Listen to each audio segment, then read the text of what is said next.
ومن سيئات أعمالنا من يهده الله فلا مضل له ومن يضلل فلا هادي له وأشهد أن لا إله إلا الله وحده لا شريك له وأشهد أن محمدا عبده ورسوله يا أيها الذين آمنوا اتقوا الله حق تقاته ولا تموتن إلا وأنتم مسلمون يا أيها الناس اتقوا ربكم الذي خلقكم من نفس واحدة وخلق منها زوجها وبث منهما رجالا كثيرا ونساء واتقوا الله الذي تساءلون به والأرحام إن الله كان عليكم رقيبا يا أيها الذين آمنوا اتقوا الله وقولوا قولا سديدا يصلح لكم أعمالكم ويغفر لكم ذنوبكم ومن يطع الله ورسوله فقد فاز فوزا عظيما أما بعد فإن خير الحديث كتاب الله وخير الهدي هدي محمد صلى الله عليه وسلم وشر الأمور محدثاتها وكل محدثة بدعة وكل بدعة ضلالة وكل ضلالة في النار. أعوذ بالله من الشيطان الرجيم. بسم الله الرحمن الرحيم. قاف والقرآن المجيد بل عجبوا أن جاءهم منذر منهم فقال الكافرون هذا شيء عجيب أإذا متنا وكنا ترابا ذلك رجع بعيد قد علمنا ما تنقص الأرض منهم وعندنا كتاب حفيظ بل كذبوا بالحق لما جاءهم فهم في أمر مريج أفلم ينظروا إلى السماء فوقهم كيف بنيناها وزيناها وما لها من فروج والأرض مددناها وألقينا فيها رواسي وأنبتنا فيها من كل زوج بهيج تبصرة وذكرى لكل عبد منيب ونزلنا من السماء ماء مباركا فأنبتنا به جنات وحب الحصيد والنخل باسقات لها طلع نضيد رزقا للعباد وأحيينا به بلدة ميتا كذلك الخروج كذبت قبلهم قوم نوح وأصحاب الرس وثمود وعاد وفرعون وإخوان لوط وأصحاب الأيكة وقوم تبع كل كذب الرسل فحق وعيد أفعينا بالخلق الأول بل هم في لبس من خلق جديد. وقال الله تبارك وتعالى أعوذ بالله من الشيطان الرجيم لا يستوي منكم من أنفق من قبل الفتح وقاتل أولئك أعظم درجة من الذين أنفقوا من بعد وقاتلوا وكلا وعد الله الحسنى والله بما تعملون خبير. ہر قسم کی حمد و ثنا تعریف و توصیف اللہ رب العزت ذوالجلال کے لیے لائق و زیبا ہے اور درود و سلام ہو نبی اکرم صلی اللہ علیہ وسلم پر جنہیں اللہ رب العالمین نے دنیائے انسانیت کے لیے رہنما بنا کر مبعوث فرمایا.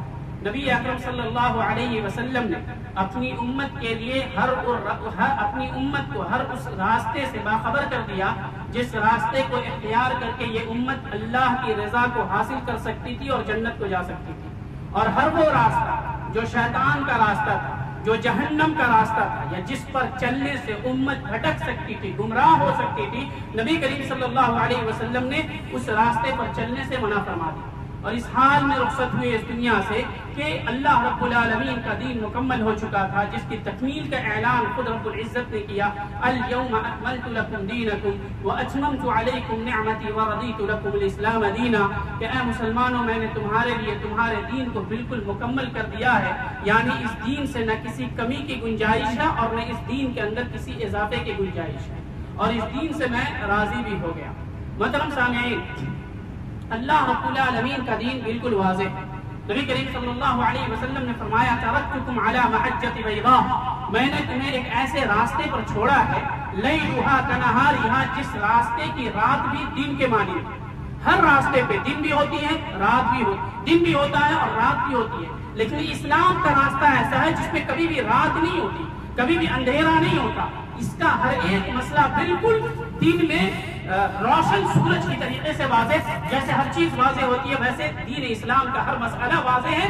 شرط یہ ہے کہ آپ جس سے پوچھیں یا آپ کو جو آدمی بتائے وہ قرآن مجید کا ماہر اور جاننے والا ہو تو آپ کو پیچیدگی میں نہیں ڈالے گا. لیلھا کنہارھا لا یزیغ عنہا الا ہالک اتنے واضح بہترین اور روشن شعراء کو چھوڑ کر کے وہی شخص گمراہ ہو سکتا ہے جس کے مقدر میں اللہ رب العالمین نے ہلاکت و بربادی لکھی ہو. اللہ ہم سبوں کو ہلاکت و بربادی سے محفوظ رکھے.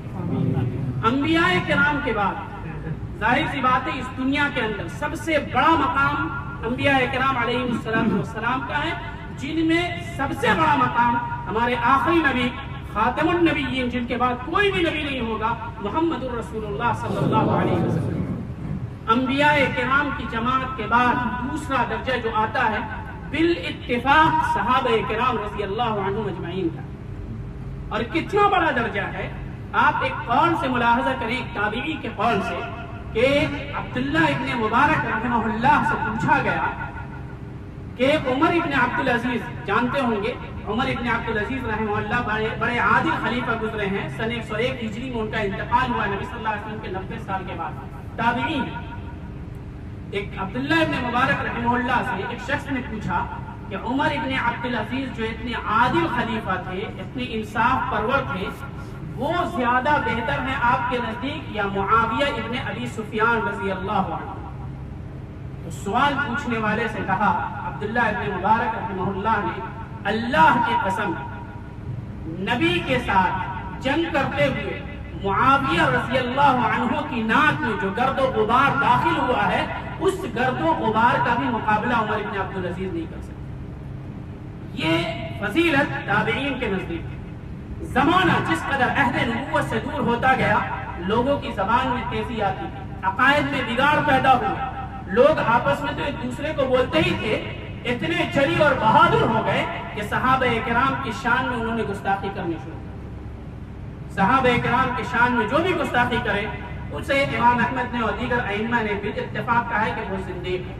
وہ جتنا بھی اچھا ہو، پورے قرآن کا حافظ نہیں بلکہ پوری تفسیر کا حافظ ہے، کتب ستہ جتنی بھی احادیث ہے سب کا حافظ ہو، زبان کی نوک پر ہو، تہجد گزار ہو، کب کوئی بھی نماز پہلی سب سے پیچھے ہٹ کر کے نہیں پڑھتا ہو، دنیا کے تمام مسائل کو جانتا ہو، اگر زبان کی ایک حرکت سے بھی صحابہ کے بارے میں ایک لفظ بھی کہتا ہے تو وہ دنیا کا سب سے بدترین شخص. کیوں؟ اس کی سب سے بڑی وجہ یہ ہے کہ جن سے اللہ اور اس کے رسول راضی ہیں، تمہارا دل کیسا ہے کہ تم ان سے راضی نہیں. رب کی رضا کے اوپر کوئی کلام کرتا ہے تو وہ دنیا کا سب سے بدترین شخص ہوگا. صحابہ کرام کو یہ مقام کیوں کر ملا؟ صحابہ کرام کو یہ مقام ان کی قربانیوں کی وجہ سے ملا. ہم سے جان کی قربانی اللہ ابھی نہیں مانگا، لیکن ان سے صرف جان کے نہیں، مال اور تمام چیزوں کی قربانی اللہ نے مانگی. مکے میں تھے، شیب ابی طالب کا معاملہ ہوا، مکہ والوں نے بائیکاٹ کیا تمام صحابہ کرام. نبی صلی اللہ علیہ وسلم کے ساتھ کوئی اس سے خریداری ان لوگوں سے نہیں کرے گا، کوئی اپنی بیٹی نہیں دے گا نکاح میں. جتنے بھی سوشل بائیکاٹ جو ہوتا ہے صحابہ کرام نبی صلی اللہ علیہ وسلم کا کیا گیا. 3 سال تک شیب ابی طالب میں پڑے رہے، بچے بھوک سے ملاتے تھے. اور صحابہ کرام کہتے ہیں کہ جب ہمیں بھوک لگتی، کھانا نہیں ملتا تو پتے چبا کر کے کھاتے تھے، چمڑے کو پانی میں بھگو کر کے کھاتے تھے. ان میں سے کسی ایک نے بھی نہیں کہا کہ اللہ کے رسول ہم آپ پر ایمان نہیں لائے تھے تو رشتہ دار ہمارے ساتھ. جب ہم حالت شرک میں تھے، اچھے سے تجارت کرتے، کھانا پینا ملتا، ایمان لے آئے، آپ کے ساتھ ہیں، پتا چبانے پر مجبور ہونا پڑ رہا. ان میں سے کسی نے نہیں کہا، کیونکہ سب کا اصل ہدف اور مقصد جنت تھا. نبی صلی اللہ علیہ وسلم نے یہ سکھایا تھا کہ ہم تمہارے دنیا کی گارنٹی نہیں لے سکتے لیکن جنت کی گارنٹی. قولوا لا الہ الا اللہ تفلحوا، لا الہ الا اللہ کہو گے تو آخرت میں کامیابی ملے. تمام صحابہ کرام 3 سال تک نبی صلی اللہ علیہ وسلم کے ساتھ رہے، لیکن کسی نے بھی یہ نہیں کہا کہ ہماری تجارت چلی گئی، ہمارے ہاتھ سے ہمارے رشتہ دار چلے گئے، ہماری زمین چلی گئی، ہجرت کر کے مکہ کو چھوڑ کر کے مدینہ آنا پڑا. اس کے باوجود کسی صحابہ کرام کی زبان سے کچھ بھی نہیں نکلا. اس کے بعد سب سے بڑا ایگزامپل جنگ کی شکل. جنگ بدر ہوئی، 14 صحابہ کرام شہید ہوئے، جنگ احد ہوئی، خندق ہوئی، تبوک اور بھی بہت سارے غزوات. احد کے غزوے کا ذکر کروں گا تاکہ پتہ چلے کہ صحابہ کرام کی قربانیاں کی. پھر آپ کو اندازہ ہوگا کہ کیوں اللہ ان سے راضی ہے اور ان کے سلسلے میں کلام کرنے سے کیوں منع کیا گیا ہے. احد سن 3 ہجری میں شوال کے مہینے میں واقع ہوئی، بدر سے 1 سال کے بعد. کفار بدر کا انتقام لینے کے لیے 3000 فوج کے ساتھ مدینہ پر حملہ بولنے والے تھے. نبی صلی اللہ علیہ وسلم کو پتہ چلا، صحابہ اکرام کو جمع کیا اور ان کو کہا کہ کفار حملہ کرنے والے ہیں. 1000 لوگ مدینے سے نکلے نبی صلی اللہ علیہ وسلم کے کہنے کے بعد، نبی صلی اللہ علیہ وسلم کے ساتھ نکلے. راستے میں منافقوں کا سردار عبداللہ ابن ابی، اس نے نبی صلی اللہ علیہ وسلم کو دھوکہ دیا اور کہا کہ اللہ کے رسول ہم آپ کے ساتھ نہیں جا سکتے، کیونکہ ہم نے ایک مشورہ دیا تھا کہ مدینے میں رہ کر کے جنگ کریں، لیکن آپ نے نوجوانوں کی بات مانی اور ہم لوگوں کی بات کو چھوڑ دیا۔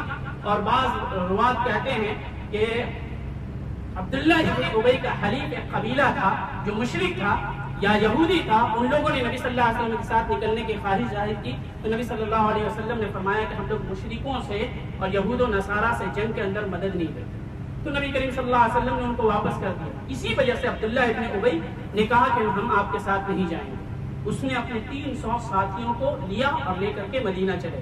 قبل اس کے کہ میں واقعہ مکمل کروں، اس واقعے سے بعض مسلمان، بلکہ بعض مسلمان عالم جو اپنے علم کی طرف نسبت کرتے ہیں، وہ کہتے ہیں کہ صحابہ کرام کے درمیان 300 منافق تھے، بلکہ بعض یہ کہتے ہیں کہ صحابہ کرام میں 300 منافق تھے، نعوذ باللہ۔ یہ 300 جو نکلے منافق تھے، آخر یہ کہاں گئے؟ اللہ رب العالمین نے اس کا جواب بہت ہی آسان لفظوں میں دیا سورۃ الاحزاب میں۔ اللہ رب العالمین نے فرمایا لئن لم ينتهِ المنافقون والذین فی قلوبهم مرض والمرجفون فی المدینہ لنغرینک بهم ثم لا یجاورونک فیہا الا قلیلا، کہ اگر منافقین اپنی حرکتوں سے باز نہیں آئیں گے تو ہم انہیں اس طریقے سے برباد کریں گے کہ یہ نشان عبرت بن کر کے رہ جائیں گے۔ مفسرین نے لکھا ہے اس کے بعد نہ کوئی ہلاکت ہوئی، نہ منافقین مارے گئے۔ آیت کا مطلب یہ ہوا کہ اس آیت کے نزول کے بعد یا تو تمام منافقین نے اپنے نفاق سے توبہ کر لی، یا پھر وہ مدینہ سے نکل کر کے چلے گئے، یعنی صحابہ کرام کے درمیان کوئی بھی منافق نہیں بچا تھا سوائے 12 کے، جیسا کہ صحیح بخاری کی روایت ہے، حضرت حذیفہ بن الیمان رضی اللہ عنہ کی روایت ہے، وہ ان کا نام گناتے ہیں۔ بہرحال صحابہ کرام 700 بچے، 3000 سے مقابلہ، بالکل بدر جیسا مقابلہ تھا، وہاں پر 300 تھے، 1000 تھا، یہاں پر 700 تھے اور یہاں پر 3000 دشمن تھے۔ لے کر کے نکلے، نبی کریم صلی اللہ علیہ وسلم نے میدان کا معائنہ کیا۔ احد کا جو لوگ گئے ہیں ان کو پتا ہوگا، سامنے میں احد پہاڑ ہے، تقریباً 6 سے 8 کلومیٹر لمبا ہے، اس کے سامنے میں ایک چھوٹی سی پہاڑی ہے جس کو جبل الرماح یا جبل عینین کہتے ہیں۔ نبی کریم صلی اللہ علیہ وسلم کو خدشہ ہوا کہ سامنے دشمن رہے گا، ہو سکتا ہے پہاڑ کے پیچھے سے آ کر کے ہم پر حملہ نہ کر دے، کیونکہ نبی صلی اللہ علیہ وسلم نے اپنی فوج کو 2 پہاڑی کے بیچ میں رکھا تھا۔ نبی کریم صلی اللہ علیہ وسلم نے 50 تیر اندازوں کو جو تیر میں چلانے میں مہارت رکھتے تھے، انہیں کہا کہ آپ پہاڑ کے اوپر کھڑے ہو جائیں اور ان کے جانب اپنا رخ کر کے کھڑے ہو جائیں، وَحْمُوا مِنْ وَرَاءِ ظُهُورِنَا، کہ ہمارے پیچھے سے آپ ہمارا دفاع کریں، اور جب تک ہم نہ کہیں آپ لوگ نیچے نہیں اتر کر کے آئیں، چاہے ہم جنگ جیتے یا جنگ ہاریں۔ جنگ کا آغاز ہوا، صحابہ کرام نے بہت ہی زوردار مقابلہ کیا، تھوڑی دیر کے اندر کفار کے کئی لوگ مارے گئے اور وہ میدان چھوڑ کر کے بھاگنے لگے۔ صحابہ کرام جو نیچے تھے جب بھگا دیے، اوپر میں جو صحابہ کرام تھے انہوں نے سمجھا کہ جنگ ختم ہو گئی ہے اور یہ کہہ کر کے نیچے اترنے لگے، تو ان کے جو قائد تھے عبداللہ ابن جبیر رضی اللہ عنہ، انہوں نے کہا کہ تم نیچے اتر رہے ہو، نبی کریم صلی اللہ علیہ وسلم نے کہا جب تک میں نہ کہہ دوں نیچے نہ اترنا، تو ان لوگوں نے کہا کہ نبی صلی اللہ علیہ وسلم کا مقصد یہ تھا کہ جب تک جنگ جاری رہے، جب تک ہم یہاں پر رہیں، اور جب جنگ ختم ہو جائے تو یہاں پر رہنے کی کوئی ضرورت نہیں۔ لیکن کفار بھاگے نہیں تھے، جرف کی طرف ایک مقام ہے جہاں پر درخت وغیرہ کھجور کا ہوا کرتا تھا، وہاں جا کر کے وہ چھپ گئے۔ یہ کہہ کر کے وہ 40 صحابہ کرام نیچے اتر گئے، 10 باقی رہے۔ خالد ابن ولید رضی اللہ عنہ جو ابھی مسلمان نہیں ہوئے تھے، انہوں نے دیکھا کہ وہ پہاڑی کی جگہ جہاں پر لوگ تھے وہ خالی ہو گئی ہے، انہوں نے اپنے ساتھ لوگوں کو لیا اور اسی کے پیچھے سے آ کر کے حملہ کر دیا۔ عبداللہ ابن جبیر اپنے 10 ساتھیوں کے ساتھ حملہ کرتے کرتے 10 کے 10 شہید ہو گئے۔ پیچھے سے جب حملہ ہوا تو مسلمانوں کو بات سمجھ میں نہیں آئی کہ حملہ آخر کس نے کیا ہے، کفار تو بھاگ چکے ہیں۔ آپس میں ایک دوسرے سے قتال کرنے لگے۔ حذیفہ رضی اللہ عنہ کے والد الیمان رضی اللہ عنہ ایک نئے مسلمان صحابی کے ہاتھوں شہید ہو گئے۔ حضرت حذیفہ رضی اللہ عنہ کہتے رہے ابھی یہ میرے والد ہیں، لیکن وہاں انسان کی آواز سے زیادہ تلواروں کی آواز سنائی دے رہی۔ بلاخر جنگ کی گھمسان کی لڑائی چل پڑی اور کفاروں کا ایک ہی ہدف تھا، صرف اور صرف ایک ہدف، نبی کریم صلی اللہ علیہ وسلم کو مارنا۔ عبداللہ ابن قمیہ اور ان جیسے جتنے لوگ تھے سب لوگ صرف یہ کہہ رہے تھے کہ محمد صلی اللہ علیہ وسلم کو دیکھو، خودو محمد، محمد صلی اللہ علیہ وسلم کو پکڑو اور ان کا کام صاف کرو تاکہ یہ پورے مسلمان ختم ہو جائیں۔ جب یہ بات سنی طلحہ رضی اللہ عنہ نے تو وہ نبی صلی اللہ علیہ وسلم کے پاس آ گئے۔ طلحہ رضی اللہ عنہ کہتے کہ میں اکیلا تھا، چاروں طرف سے وار ہو رہا تھا اور میں اپنے تلوار سے ان تمام وار کو بچاتا جا رہا تھا۔ نبی صلی اللہ علیہ وسلم دیکھنا چاہ رہے تھے تو میں کہہ رہا تھا کہ اللہ کے رسول آپ کی حفاظت ہم لوگوں کی حفاظت سے زیادہ ضروری ہے. آپ اپنے چہرے انور کو لوگوں کے سامنے نہ کریں. نحری دون نحرک یا رسول اللہ، میری گردن پہ پہلے تیر آئے گا، آپ کی گردن پہ نہیں. اس کے بعد جب آواز دیا نبی صلی اللہ علیہ وسلم نے تو حضرت علی رضی اللہ عنہ آئے، حضرت ابوبکر رضی اللہ عنہ، حضرت عمر رضی اللہ عنہ، دیگر انصار صحابہ کرام آئے اور نبی کریم صلی اللہ علیہ وسلم کو اپنے چاروں طرف سے گھیرے میں لے لیا اور تلوار، کافروں کی تلوار اور تیر برستے رہے. بعض صحابہ کرام رضی اللہ عنہ اجمعین کے بارے میں ہے، ابن سکن رضی اللہ عنہ کے بارے میں کہ ان کی پیٹھ پر 60 سے 70 تلوار کے زخم لگے، لیکن انہوں نے اپنے پاؤں میں لغزش نہیں دی. کیوں؟ ان کے پاس بھی بال بچے رہے ہوں، ان کے پاس بھی وہی دل رہا ہوگا جو ہمارے پاس ہے، اور ان کے پاس ان کے دل میں جینے کی ویسے ہی تمنا رہی ہوگی جیسے ہمارے سینے. لیکن ان کو پتا تھا کہ اگر نبی کریم صلی اللہ علیہ وسلم کو کچھ ہو جائے گا تو ہم کوئی بھی نہیں بچیں گے، اور اگر ہمیں کچھ ہو جائے گا تو اللہ مرنے کے بعد بھی زندہ رکھے گا. اور اگر ہم نبی کی حفاظت میں مارے گئے تو صرف ہمارے خاندان کی نہیں بلکہ جب تک میری نسل چلے گی اللہ رب العالمین تمام لوگوں کی حفاظت. کھڑے رہے، 60 سے 70 زخم کھانے کے بعد ہو گیا. اس کے بعد دیگر صحابہ اکرام آئے. ابو طلحہ رضی اللہ عنہ کے ہاتھ پر ایک تلوار لگی جس سے ان کا ہاتھ شل ہو گیا. شل کا مطلب جسے پیرالائز جس کو کہتے ہیں، کام نہیں کرنے لگا. اس کے باوجود وہ نبی کریم صلی اللہ علیہ وسلم کا دفاع کرتے رہے. نبی کریم صلی اللہ علیہ وسلم نے جب اوپر اٹھ کر کے تھوڑا دیکھنا چاہا تو ادھر سے پتھر آیا، عبداللہ ابن قمیہ نے مارا اور اسی نے آواز لگائی، وہی سب سے زیادہ مارنے پر تلا ہوا تھا. اس کا پتھر نبی صلی اللہ علیہ وسلم کے زرہ میں آ کر کے لگ گیا اور ایک شخص کی تلوار آ کر کے لگی جس سے نبی صلی اللہ علیہ وسلم کا جو گال تھا وہ زخمی ہو گیا اور زرہ اندر میں داخل ہو. صحابہ اکرام نے ان کو بٹھا دی. بالآخر اللہ رب العالمین نے پھر مدد کی. مدد کرنے کے بعد کفار کے دل میں روب بیٹھا، وہ بھاگنے لگے. ابو سفیان جو ابھی اسلام نہیں لائے تھے، احد پہاڑ کے شمالی حصے پر چڑھ کر کے انہوں نے آواز لگایا، ہل فیکم عمر، ہل فیکم ابو بکر. عمر اور ابو بکر ہیں. نبی کریم صلی اللہ علیہ وسلم کو طلحہ رضی اللہ عنہ اپنے کندھے پر اٹھا کر کے پہاڑ کے اندر میں ایک جگہ ہے وہاں پر جا کر کے لے گئے تھے. نبی صلی اللہ علیہ وسلم نے کہا کوئی جواب نہیں دے کیونکہ یہ چاہ رہے ہیں کہ ہم لوگ کہاں پڑے، پھر سے یہ آ کر کے وہ حملہ کریں. تھوڑی دیر کے بعد پھر انہوں نے کہا، ابو سفیان جو بھی مسلمان نہیں ہوئے تھے، بعد میں مسلمان ہو گئے، صحابی ہیں، ان کے بارے میں کوئی بھی کلام نہیں کیا جا سکتا. اس کے بعد انہوں نے کہا لنا عزا ولا عزا لکم، ہمارے لیے عزا ہے جس کی ہم عبادت کرتے ہیں، تمہارا تو کوئی عزا نہیں. تو نبی صلی اللہ علیہ وسلم نے حضرت عمر رضی اللہ عنہ کو کہا تم پکارو اللہ مولانا ولا مولا لنا، ہمارا مولا کام بنانے والا اللہ رب العالمین ہے، تمہارے پاس تو وہ اللہ ہی نہیں ہے جو تمہارا کارساز ہے. بہرحال جنگ ختم ہوئی اور جتنا شدید دن نبی صلی اللہ علیہ وسلم نے کہا مجھ پر جو سب سے سخت ترین دن گزرے ہیں، احد سے بڑھ کر کے کوئی اور دن نہیں گزرا اور طائف سے بڑھ کر، کیونکہ طائف میں خود زخمی ہوئے تھے اور احد میں وہ لوگ زخمی ہوئے تھے جن کی تربیت نبی صلی اللہ علیہ وسلم نے شروع ایمان کے لانے سے لے کر کے تقریباً 14 سے 15 سالوں تک کی. جن لوگوں نے نبی کا ساتھ اس وقت بھی دیا تھا جب نبی کے پاس کچھ نہیں تھا، اور اس وقت جب ابھی اسلام پھل پھول رہا تھا تو وہ لوگ نبی صلی اللہ علیہ وسلم کا ساتھ چھوڑ کر کے شہید ہو. نبی صلی اللہ علیہ وسلم کے سامنے نبی صلی اللہ علیہ وسلم نے کہا کہ لاشوں کو جمع کیا جائے، لاش کو جمع کیا جائے. کفن کی تنگی کی وجہ سے ایک ایک قبر کے اندر دو شخص کو دفن کیا جا رہا تھا، جس میں مصعب بن عمیر رضی اللہ عنہ کی لاش آئی. تو نبی کریم صلی اللہ علیہ وسلم نے ان کی لاش کو دیکھا اور دیکھ کر کے نبی صلی اللہ علیہ وسلم کے آنکھوں سے آنسو گر پڑے اور نبی صلی اللہ علیہ وسلم نے کہا کہ مکے میں ہم نے اس کی زندگی ایسی دیکھی ہے کہ ناز و نعم میں پڑا کرتا تھا، راستے سے گزرتا تھا تو گھر میں بیٹھا شخص اس کی خوشبو سونگھ کر کے کہہ دیتا تھا کہ مصعب بن عمیر گزرا. اور آج اسلام کے خاطر اس نے جب اپنی جان گنوا دی ہے تو اس کو ایک کفن تک صحیح سے میسر نہیں ہے جس سے اس کا سر ڈھکا جا سکے یا پورے قدم سے لے کر کے سر تک ڈھکا جا سکے. یہ نبی صلی اللہ علیہ وسلم نے کہا.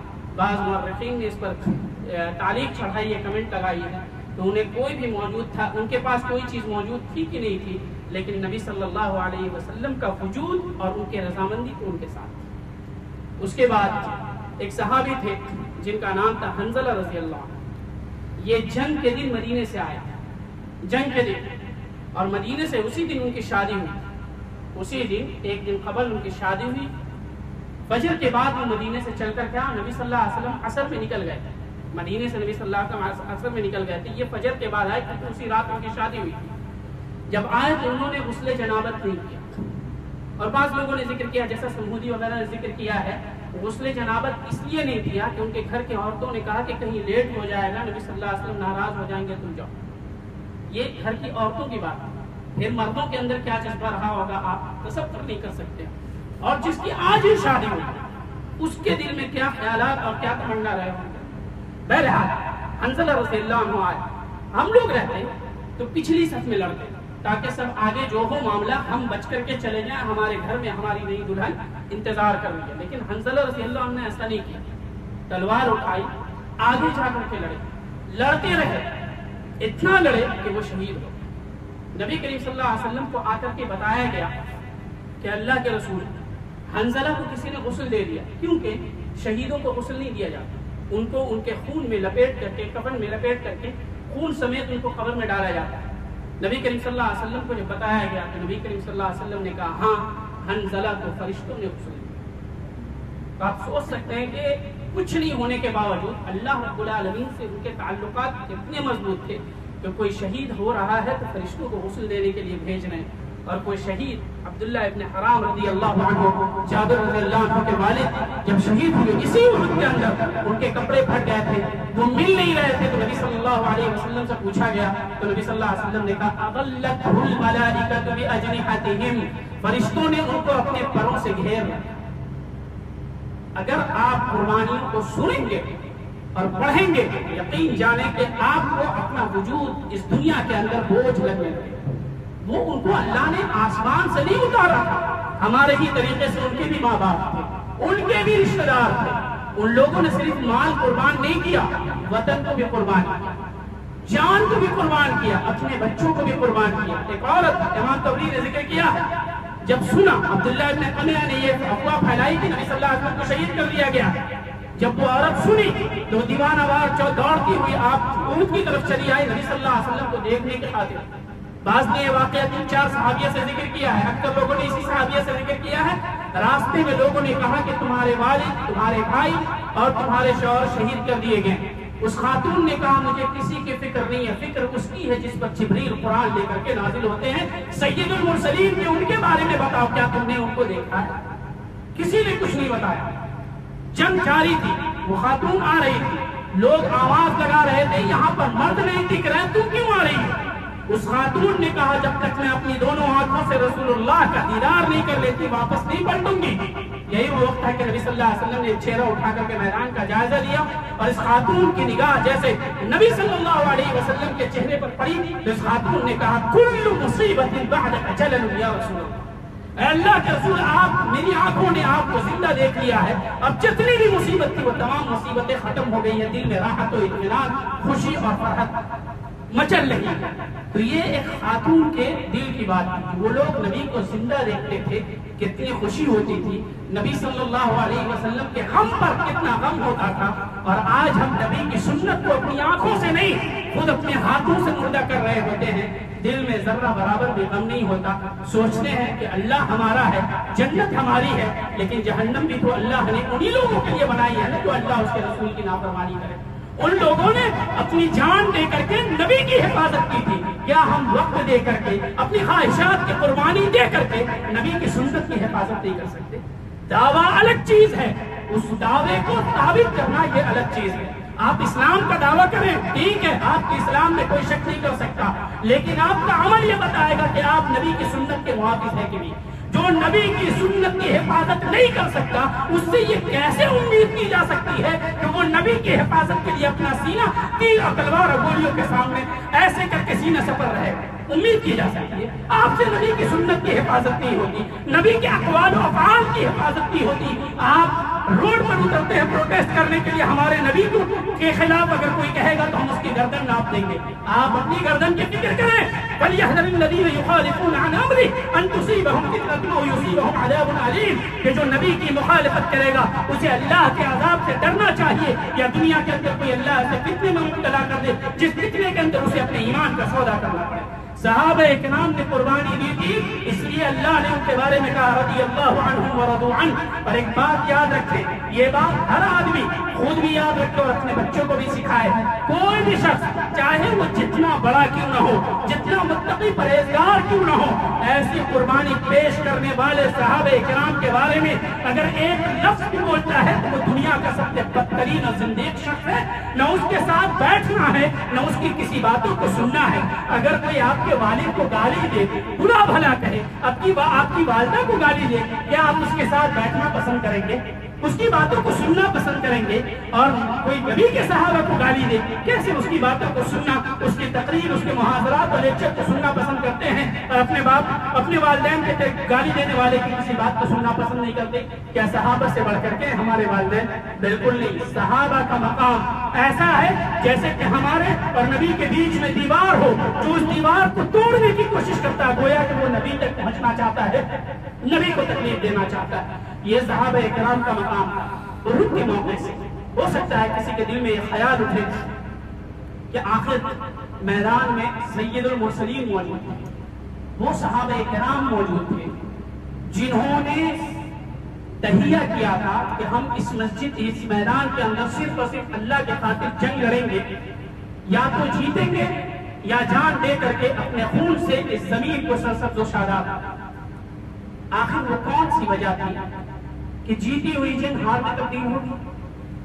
نبی صلی اللہ علیہ وسلم کو زخمی ہونا پڑا، 70 صحابہ اکرام شہید ہوئے اور 70 سے زیادہ زخمی ہوئے، کیا وجہ؟ میں نے ذکر کیا تھا 50 صحابہ اکرام کو جو نبی صلی اللہ علیہ وسلم نے کھڑا کیا تھا پہاڑ کے اوپر، ان میں سے 40 نبی کی اجازت کے بنا اتر گئے۔ وہ اجتہادی غلطی، اس کے باوجود اللہ نے اس غلطی کو نافرمانی سے تعبیر کیا، وَعَصَيْتُم مِّن بَعْدِ مَا أَرَاكُم مَّا تُحِبُّونَ۔ تم نے اللہ کے رسول کی نافرمانی کی، جو تم نے دیکھا میدان میں تم اتر پڑے۔ آپ سوچیں کہ صرف ایک مخالفت کی تھی، کن لوگوں نے؟ ان لوگوں نے جس سے اللہ رب العالمین راضی تھا، جن کی دونوں آنکھوں نے نبی کو دیکھا تھا، جن کے ہاتھوں نے نبی سے مصافحہ کیا تھا، اور جن کے کان میں نبی کے مبارک الفاظ پڑھا کرتے تھے، ان سے صرف ایک غلطی ہوئی، صرف ایک غلطی کے نتیجے میں 70 صحابہ اکرام شہید ہو گئے، 70 زخمی ہو گئے۔ اسی پر بس نہیں، نبی اکرم صلی اللہ علیہ وسلم کے جسم اطہر کو نقصان پہنچا۔ معلوم یہ ہوا کہ جس قدر زیادہ غلطی کریں گے نبی کے خلاف بولنے والے اس قدر زیادہ ہوگا۔ ہم نافرمانی جس قدر کریں گے، ایمان جتنا مضبوط ہوگا، لوگوں کے دلوں میں روب و دبدبا ہوگا۔ ہم خود نبی کی عزت کرنا نہیں چاہتے ہیں، اور چاہتے ہیں کہ کفار ہمارے نبی کی عزت کریں۔ اگر ایمان والے ایمان پر قائم رہیں، اللہ اور اس کے رسول کی نافرمانیوں سے بچتے رہیں، تو مجال نہیں کہ نبی کریم صلی اللہ علیہ وسلم کے خلاف کسی کی بھی زبان ہلے۔ تو نبی کریم صلی اللہ علیہ وسلم بھی زخمی ہوئے، اور بھی بہت سارے معاملات ہوئے، صرف اور صرف ایک نافرمانی کی وجہ سے۔ اور صبح سے شام تک ہر آدمی سوتے وقت اپنے بستر پر سوئے۔ دوسرا کیا کرتا ہے اس سے آپ کا مطلب نہیں، کل قیامت کے دن آپ اکیلے کھڑے ہوں گے، اللہ یہ نہیں پوچھے گا کہ آپ کا بغل والا کیا کرتا ہے، اللہ آپ سے پوچھے گا تم نے کیا کیا، اپنا حساب کرو۔ رات میں سونے سے پہلے ایک مرتبہ بستر پر سوچیں کہ آج دن بھر میں آپ نے اللہ اور اس کے رسول کو خوش کرنے والا کتنا کام کیا، اور آپ کا سفید دامن گناہوں سے کتنا سیاہ ہوا۔ اپنا حساب ہے، جیسے روزانہ دکان کا حساب لیتے ہیں، اگر حساب نہیں لیں گے تو معاملہ گڑبڑا جائے، جیسے دکان کا حساب نہیں لینے سے پورے معاملات گڑبڑ ہو جاتے ہیں، ویسے ہی روزانہ ایمان کا حساب نہیں لینے سے ایمان گڑبڑ ہو جاتا ہے۔ اس لیے حضرت عمر رضی اللہ عنہ کہتے تھے حاسبوا انفسکم قبل ان تحاسبوا، کہ اپنا حساب کرو، اپنا محاسبہ کرو قبل اس کے کہ قیامت کے دن اللہ رب العالمین کے ساتھ۔ تو جیسی زندگی ہم کو گزارنا ہے وہ صحابہ کرام کی زندگی ہے۔ نبی کریم صلی اللہ علیہ وسلم نے اللہ رب العالمین نے فرمایا وَمَن يُشَاقِقِ الرَّسُولَ مِن بَعْدِ مَا تَبَيَّنَ لَهُ الْهُدَىٰ وَيَتَّبِعْ غَيْرَ سَبِيلِ الْمُؤْمِنِينَ نُوَلِّهِ مَا تَوَلَّىٰ وَنُصْلِهِ جَهَنَّمَ وَسَاءَتْ مَصِيرًا، کہ جو اللہ کے رسول کی مخالفت کرے گا اور صحابہ کے راستے کو چھوڑ کر کے کسی اور راستے کو اختیار کرے گا تو وہ جس گمراہی کی طرف جائے گا ہم اس کو اسی طرف دھکیل دیں گے۔ اور نبی کریم صلی اللہ علیہ وسلم نے فرمایا میری امت 73 فرقوں میں بٹے گی، امت میں سے ایک فرقہ ہوگا جو سب سے بہتر اور اچھا ہوگا، جنت میں جانے والا، وہ وہی ہوگا جو میرے اور میرے صحابہ کے راستے پر کھڑا ہوگا۔ حالانکہ نبی کا راستہ ہی کافی تھا، لیکن نبی صلی اللہ علیہ وسلم نے صحابہ کرام کو بھی مینشن کیا، کیونکہ نبی صلی اللہ علیہ وسلم کی تعلیمات صحابہ کرام کے پاس تھی۔ ایمان نبی پر لانا ہے، لیکن کیسے لانا ہے یہ کیفیت ہمیں صحابہ کرام رضی اللہ عنہ اجمعین سے ملے گی۔ اللہ رب العالمین صحابہ کرام رضی اللہ عنہ اجمعین سے راضی ہو جائے اور ان کے نقش قدم پر ہم لوگوں کو چلنے کی توفیق عطا فرمائے، ان کی محبت ہمارے دلوں میں بھر دے۔ ہم خود بھی صحابہ کے بارے میں پڑھیں اور اپنے بچے کو، جیسا کہ ابراہیم النخعی رحمہ اللہ کہتے تھے، کانوا یضربوننا، کہ وہ ہمیں مارتے تھے اس بات کے اوپر کہ ہم صحابہ کرام خاص کر کے ابو بکر عمر رضی اللہ عنہما کے بارے میں علم حاصل کریں، ان کی سیرت کو پڑھیں، ان کی محبت اپنے دل میں بیٹھائیں۔ جو نہیں کرتا تھا ہمارے والدین اس کو مارا کرتے تھے۔ آج خود والد کو نہیں معلوم ہے صحابہ کرام کی محبت کیا ہوتی ہے، ان کی محبت کا تقاضا کیا ہوتا ہے، تو اپنے بچوں کو کیسے سکھائیں گے؟ باقی دنیا کی تمام چیزیں معلوم ہیں، نہیں معلوم ہے تو ان کے بارے میں جن کے خون سے اسلام کا یہ پودا سینچا گیا ہے اور آج جو ہرا بھرا ہے، اگر انہوں نے اتنی جمع مردی نہیں دکھائی ہوتی تو یقین جانیے آج ہم لوگ اس طریقے سے چین سے نہیں رہتے۔ اللہ رب العالمین ان کے قربانیوں کو قبول فرمائے، ان کے نقش قدم پر چلنے کی توفیق عطا فرمائے۔ اقول قولی ھذا استغفر اللہ لی ولکم ولسائر المسلمین انہ تعالی جواد کریم ملک بر رؤوف رحیم۔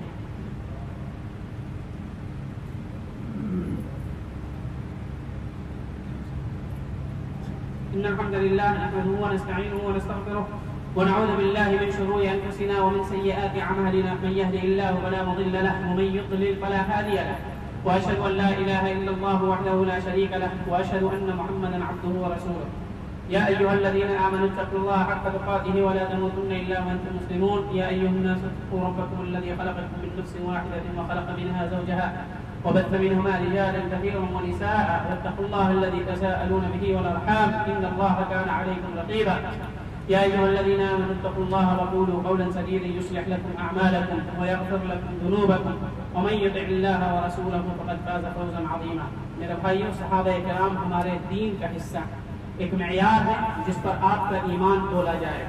صحابہ کرام سے محبت ایمان کی نشانی، اور یہ نہیں کہ ان صحابہ سے کی جائے گی، ان سے نہیں۔ اللہ رب العالمین نے قرآن مجید میں کہا کہ جو لوگ فتح مکہ سے پہلے اسلام قبول کر لیے، فتح مکہ کے بعد اسلام قبول کرنے والے ان صحابہ کرام کا مقابلہ نہیں کر سکتے، دونوں صحابی۔ لیکن اس کے بعد اللہ نے کہا وَكُلًّا وَعَدَ اللَّهُ الْحُسْنَى، لیکن تمام صحابہ کرام سے اللہ رب العالمین نے جنت کا وعدہ کیا۔ ہم اور آپ سے نہیں کیا، چاہے ہم جتنے بھی متقی ہو جائیں، جتنا بھی ایمان بڑھ جائے، ہمارے لیے جنت کا وعدہ کنفرمیشن کے ساتھ نہیں، لیکن تمام صحابہ کرام کے لیے ہر ایک صحابی سے جنت کا وعدہ اللہ رب العالمین نے کیا۔ وَكُلًّا وَعَدَ اللَّهُ الْحُسْنَى، ہر ایک صحابہ کرام سے جنت کا وعدہ۔ ان کی سیرت کو پڑھیں گے تو پتہ چلے گا کہ وہ نبی صلی اللہ علیہ وسلم کی عزت کیسے کرتے تھے، ان کی سنت کو کس طریقے سے اپنی زندگی میں نافذ کرتے تھے، دین کی حفاظت کا جذبہ ان کے دلوں میں کیسے تھا، کس طریقے سے وہ راتوں کو اللہ کے سامنے کھڑے ہوتے اور دن میں تلوار لے کر کے اللہ کے دین کے دفاع کے لیے کھڑے ہوتے ہیں۔ جب ان کی سیرت کو پڑھیں گے تو دین پر چلنا آسان ہو جائے گا، پریشانیاں آئیں گی، ان کی سیرت کو پڑھیں گے تو پریشانیوں کو برداشت کرنے میں خوشی محسوس ہوگی، خوشیاں آئیں گی۔ ان کی سیرت کو پڑھیں گے تو ان خوشیوں میں آپ گناہ کرنے سے ڈریں گے۔ ان کی سیرت کو پڑھیں تو لگے گا کہ پورا قرآن مجید کو انہوں نے اپنی عملی زندگی سے پورے قرآن مجید کی تفسیر پیش کی ہے، اس لیے ان کی سیرت کو پڑھیں۔ ان کی سیرت کو پڑھیں گے تو نبی کریم صلی اللہ علیہ وسلم کی زندگی